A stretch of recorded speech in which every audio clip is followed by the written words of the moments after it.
हम लोगों से वोट नहीं करवाते, हम वोट डाला नहीं कभी कि आके घर में दीवार में और दरवाजा में क्रॉस डाला खैरिया जाता हम लोगों का नसीब खराब है कि ऐसा मुख्यमंत्री हम लोगों को मिला है। महिला मुख्यमंत्री है लेकिन महिलाओं के ऊपर इतना अत्याचार है। नमस्कार, आप देख रहे हैं पॉलिटिकल पोस्ट।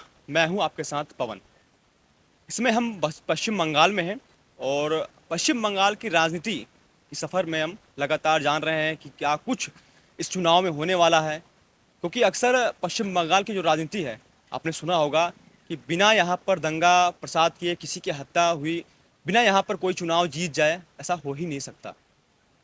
इससे पहले ही अभी मैं खड़गपुर सदर के विधानसभा क्षेत्र में हूँ और यहाँ से जो विधायक हैं हिरण चौधरी जी, वो 2021 में चुनाव जीते थे। इससे पहले उपचुनाव हुआ था, जो प्रदीप सरकार यहाँ से वो चुनाव जीते थे। प्रदीप सरकार के ऊपर कई घोटाले का आरोप भी लगा है और ये मैं ऐसे ही बातें नहीं कर रहा हूँ कि प्रदीप सरकार के ऊपर घोटाले का आरोप लगा है। टीएमसी के जो कार्यकर्ता थे और टीएमसी के जो पार्षद थे, उन्होंने खुद इनके खिलाफ प्रदर्शन भी किया था इसके खिलाफ। लेकिन इन सारे मुद्दों को हम जोड़ते हुए यहाँ से जनता से बात करते हैं कि जनता इस चुनाव को लेकर क्या सोचती है, यहाँ के विधायक ने कितना काम किया है और यहाँ के जो पूर्व विधायक थे उनके घोटाले जो हुए हैं उसको लेकर यहाँ की जनता क्या कुछ सोचती है, बात करते हैं। सर, आपका नाम क्या है? दीपंकर दास। दीपंकर दास। आप खड़गपुर विधानसभा क्षेत्र से ही हैं? हाँ, हम क्या यहाँ राय का रखते हैं राजनीति को लेकर? राय रखता हूँ। जो देखिए, हमारा खड़गपुर जो सदर है, हाँ। ये बीजेपी का गढ़ है।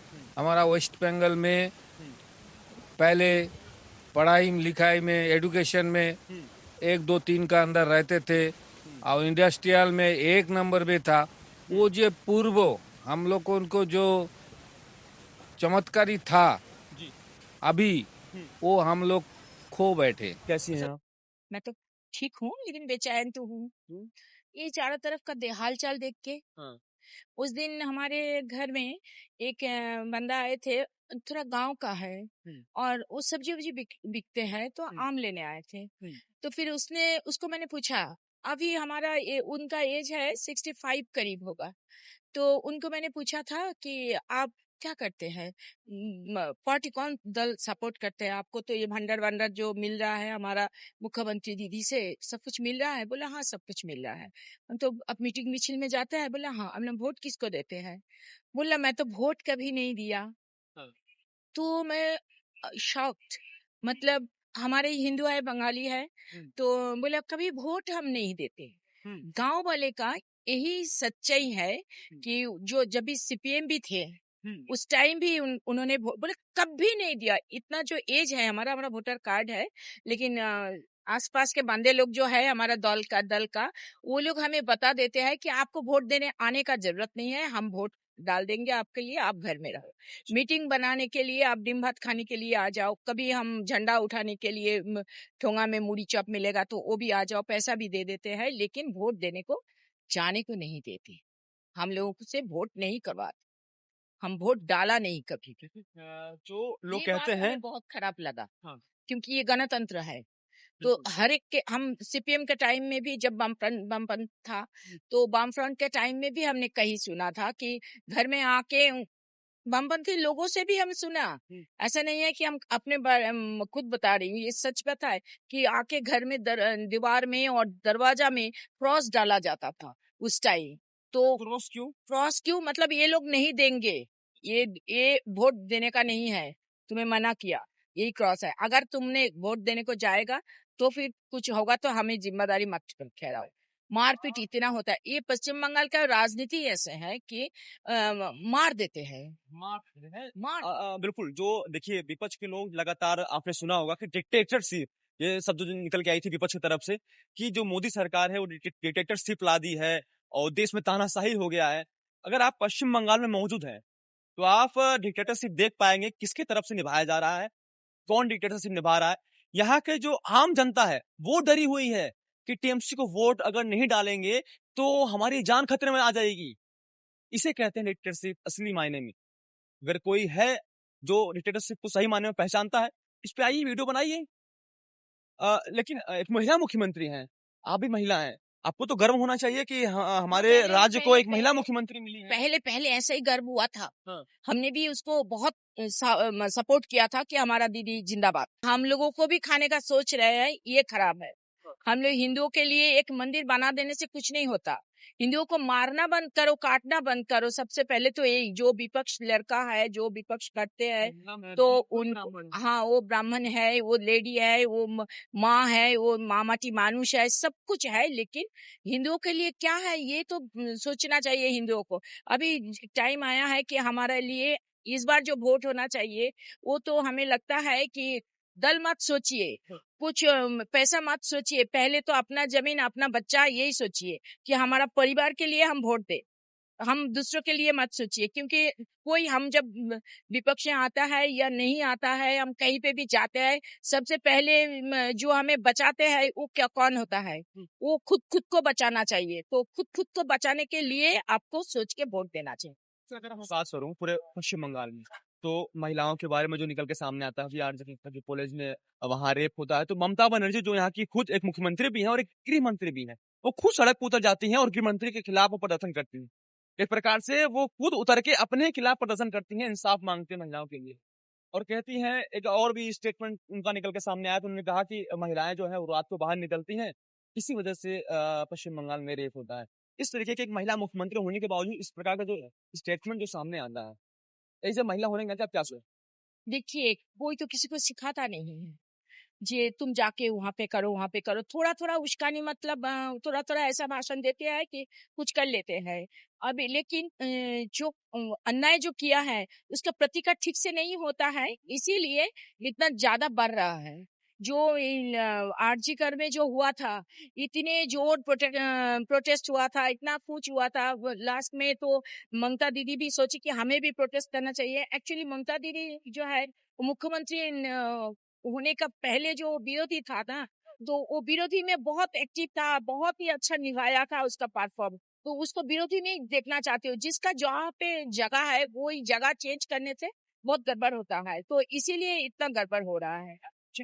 महिला तो कहाँ सुरक्षित, आप बोलिए कहाँ सुरक्षित है? कोई भी बोल दे कि कहीं पे सुरक्षित है। कलकत्ता, सच में कलकत्ता में आसपास में इतना गड़बड़ होता है, हमें डर लगता है कि कलकत्ता में इतना होता है तो फिर गांव में तो आता ही नहीं है। गांव में तो सामने में आता नहीं है इतना केस, जितना भी होता है गांव में वो नहीं आता, लेकिन प्रॉपर कलकत्ता में इतना बड़ा बड़ा घटना होता है। फिर कहाँ से?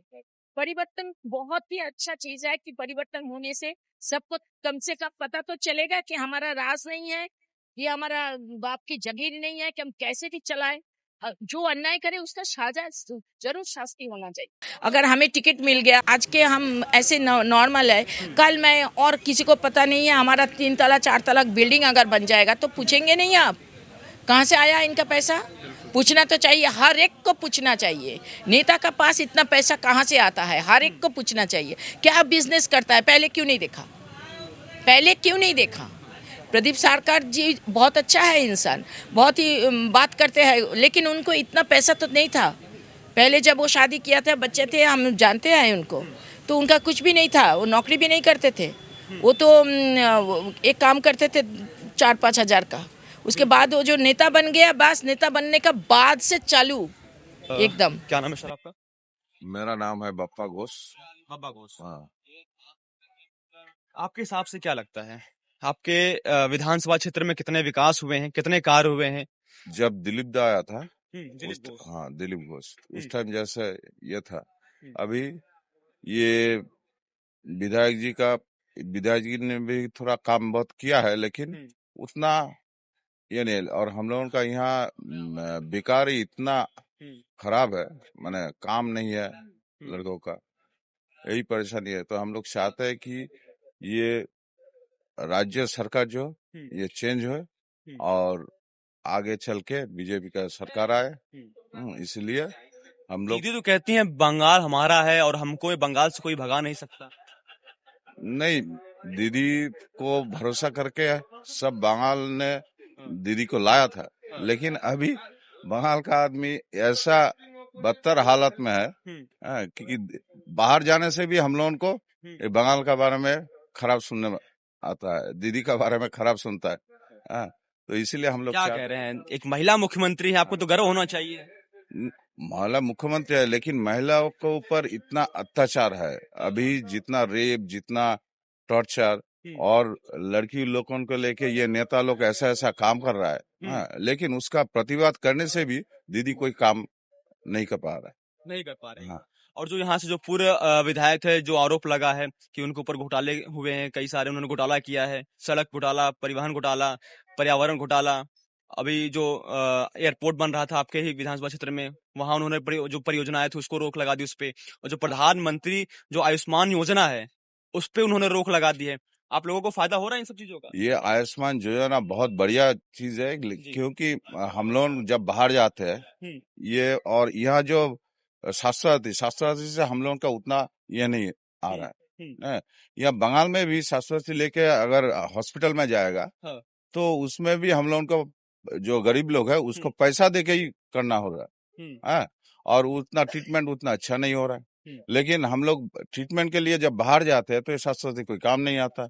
अगर ये आयुष्मान भारत ये हम लोग का बंगाल में होगा तो बहुत ही बढ़िया होगा। केंद्र सरकार तो दे रही है आपके राज्य को। हाँ, तो दे रहा है, यही तो खराबी है, यही खराबी है, यही खराबी। हम लोगों का नसीब खराब है कि ऐसा मुख्यमंत्री हम लोगों को मिला है।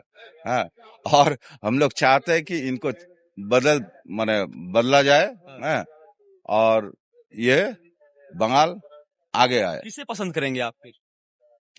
हम लोग चाहता है जो अभी जो नरेंद्र मोदी जी, उनका सरकार ये केंद्र में जैसा काम कर रहा है ऐसे हम लोगों का बंगाल में आए, और हम लोग को जब बेकार और जो फैक्ट्री ये सब का जो ये आगे बढ़े, यही चाहते हैं हम लोग। क्या नाम है सर? बोलिए। मेरा नाम राजकमल दे है। राजकमल दे। युवाओं का माहौल किस साइड में है इस बार? युवा लोन का पूरा एकदम मन बना लिया है कि बंगाल में भाजपा को लाएंगे। माने बीजेपी का सरकार को इस बार 100% युवा पीढ़ी जो है, युवा लेडीज हो या जेंट्स हो, सब मन बना लिया है कि भाजपा इस बार बंगाल में जीत रहा है। बंगाल में जीत रहा है? हाँ, बंगाल में जीत रहा है। वो लोग भी वोट डालेंगे। क्यों?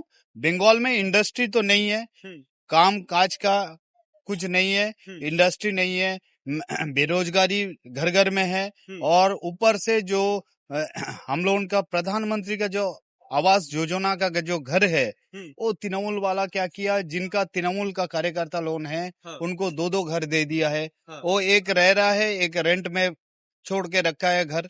बाकी जो है जिनको दरकार है आम पब्लिक उनको नहीं मिल रहा है। जो राज्य सरकार की लापरवाही है या फिर केंद्र सरकार की जिम्मेदारी है?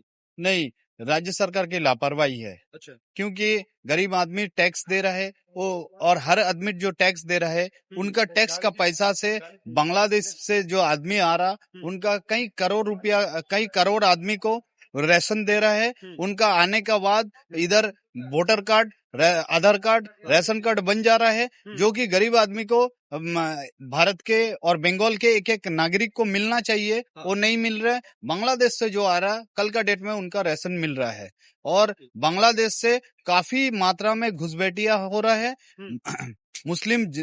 मुस्लिम पॉपुलेशन के ऊपर ये लोग खास करके ध्यान दे रहा है। आजकल मालदा टीएमसी मालदा मुर्शिदाबाद में जो परिस्थिति है हिंदू लोगों के लिए बहुत भयंकर परिस्थिति है। परसों दिन सरस्वती पूजा करने नहीं दे रहा है, कॉलेज में छात्र लोगों को उठा के पुलिस लेके जा रहा है थाना में। जनता जागरूक है। अगर किसी विधायक के पास, अगर इससे पहले अगर विधायक नहीं था, वो चुनाव जीतता है, विधायक बनता है, उसके पास 1 रुपया नहीं था, आज वो करोड़ों की संपत्ति बनाकर बैठा है, बिल्कुल जनता सवाल पूछेगी। और यहाँ से 3 जो सवाल जो बड़े निकल के सामने आए हैं, एक तो पार्टी के जो कार्यकर्ता है, जो यहाँ के आम जनता है, वो बिल्कुल सुरक्षित नहीं है। डर के एक प्रकार से पश्चिम बंगाल में वोट डाला जाता है कि कहीं ऐसा ना हो कि पता चल जाए टीएमसी कार्यकर्ताओं के कि इन्होंने टीएमसी के खिलाफ वोट डाला है। दूसरा कि लगातार यहाँ पर जो हिंदू देवी देवताओं का अपमान करना और मंदिरों को तोड़ना। अभी सरस्वती पूजा था 2 दिन पहले, वहाँ पर किस तरीके से पूजा नहीं मनाने देना, एक प्रकार से इनका जो विरोध प्रदर्शन करना, उनके खिलाफ प्रदर्शन करना, और यहाँ